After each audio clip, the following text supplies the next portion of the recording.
Tema 25. São Mateus, apóstolo e evangelista. Festa. Pontos a meditar. 1. Correspondência de São Mateus, a chamada do Senhor. A nossa correspondência. 2. A alegria da vocação. 3. Uma vocação essencialmente apostólica. São Mateus, apóstolo e evangelista, nasceu em Cafarnaum, e quando Jesus o chamou para fazer parte do grupo dos 12, exercia o ofício de cobrador de impostos. A tradição é unânime em reconhecê-lo como o autor do primeiro evangelho, escrito em arameu e traduzido pouco depois para o grego. Segundo a tradição, pregou e sofreu martírio no Oriente, provavelmente na Pérsia. Pelo sinal da Santa Cruz, livrai-nos Deus, nosso Senhor, dos nossos inimigos. Em nome do Pai, do Filho e do Espírito Santo. Amém. Meu Senhor e meu Deus, creio firmemente que estás aqui, que me vês, que me ouves. Adoro-te com profunda reverência. Peço-te perdão dos meus pecados e graça para fazer com fruto este tempo de oração. Minha Mãe Imaculada, São José, meu Pai e Senhor, meu anjo da guarda, intercedei por mim.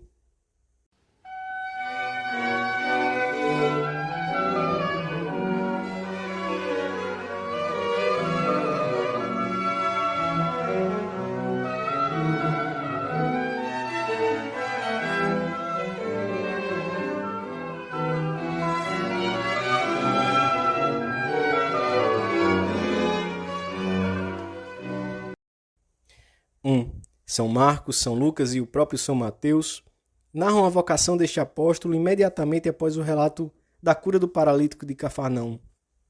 Provavelmente, no mesmo dia ou no dia seguinte, Jesus dirigiu-se às margens do lago seguido por uma grande multidão, e no caminho passou pelo lugar onde se pagavam os tributos pela circulação de mercadorias de uma região para outra. Cafarnaum, além de um pequeno porto de mar, era uma cidade fronteiriça da região da Pérea, situada do outro lado do Jordão.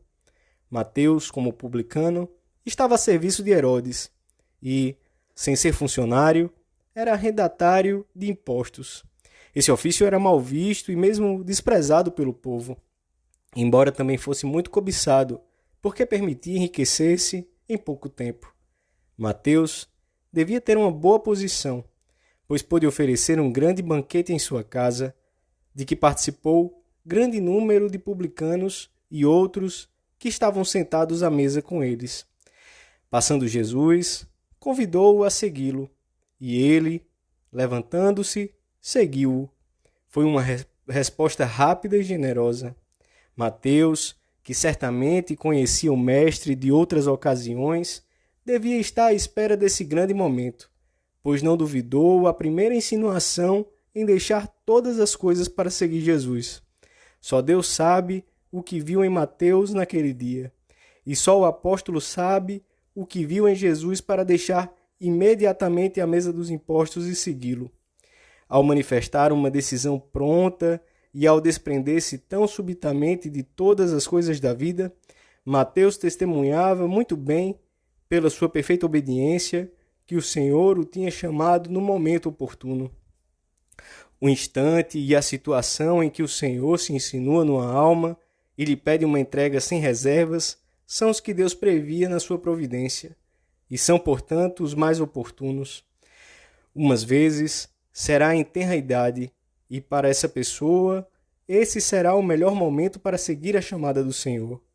Outras, Cristo chama na maturidade e nas circunstâncias mais diversas, de família, trabalho, saúde, etc. Com a vocação, Deus concede a graça necessária para se responder prontamente e para sempre. Além disso, pode acontecer que, quando se diz não ao Senhor, na esperança de dizer-lhe sim mais adiante, num tempo que subjetivamente pareça mais oportuno, esse momento não se apresente porque toda resistência à graça endurece o coração. Também é possível que o Senhor não passe uma segunda vez, que a chamada amorosa não volte a repetir-se. Isto levava Santo Agostinho a animar todos os fiéis a corresponderem à graça quando Deus a dá, e acrescentava: temo que Jesus passe e não volte. O Mestre fixa o seu olhar em todos nós, seja qual for a nossa idade e condição. Sabemos bem que Jesus passa perto da nossa vida, que nos olha e se dirige a cada um de nós de maneira singular. Convida-nos a segui-lo mais de perto e, ao mesmo tempo, na maior parte dos casos, deixa-nos onde nos encontrávamos, no meio da sociedade, do trabalho, da família. Pensa no que diz o Espírito Santo e enche-te de pasmo e agradecimento. Escolheu-nos antes de criar o mundo, para que sejamos santos na sua presença. Ser santo não é fácil, mas também não é difícil. Ser santo é ser bom cristão, parecer-se com Cristo. Aquele que mais se parece com Cristo, esse é mais cristão, mais de Cristo, mais santo. E que meios temos? Os mesmos dos primeiros fiéis, que viram Jesus ou o entreviram através dos relatos dos apóstolos ou dos evangelistas. 2.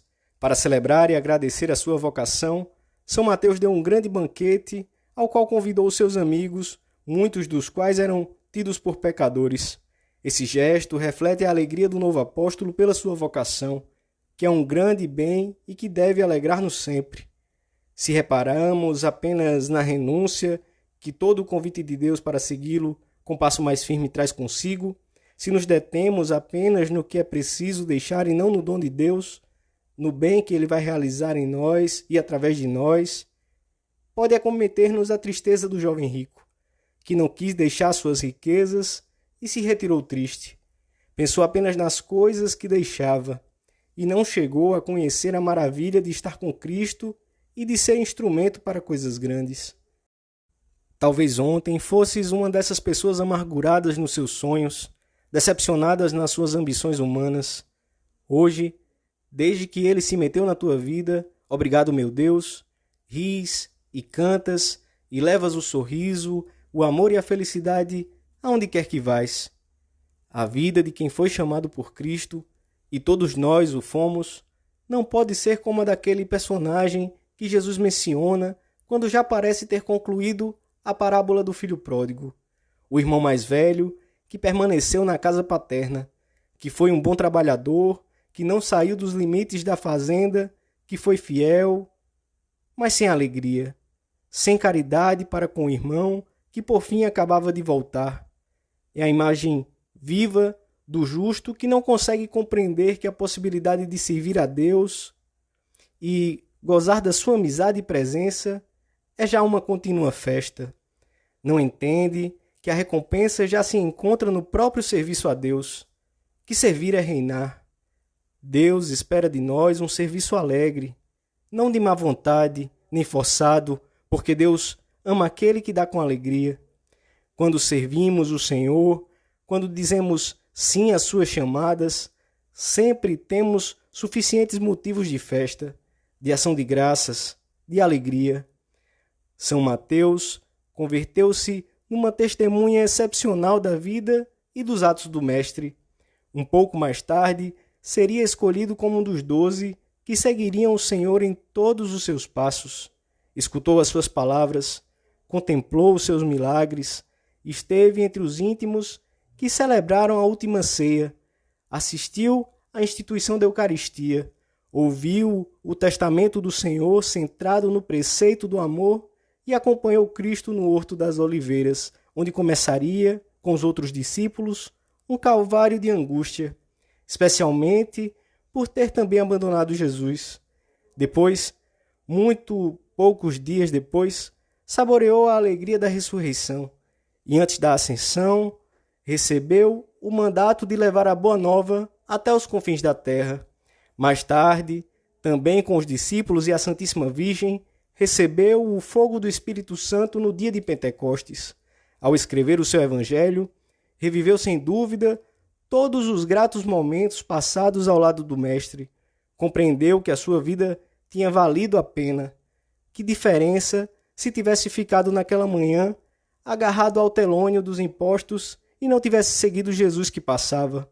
A nossa vida, bem o sabemos, só vale a pena se a vivermos junto de Cristo, com uma correspondência cada vez mais fiel.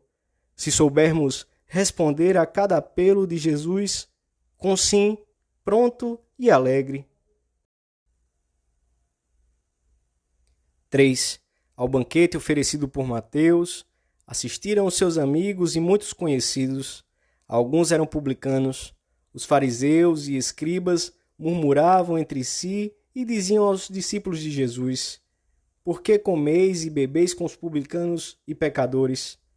São Jerônimo, numa nota à margem do texto e em tom jocoso, anota que aquilo deve ter sido um festim de pecadores.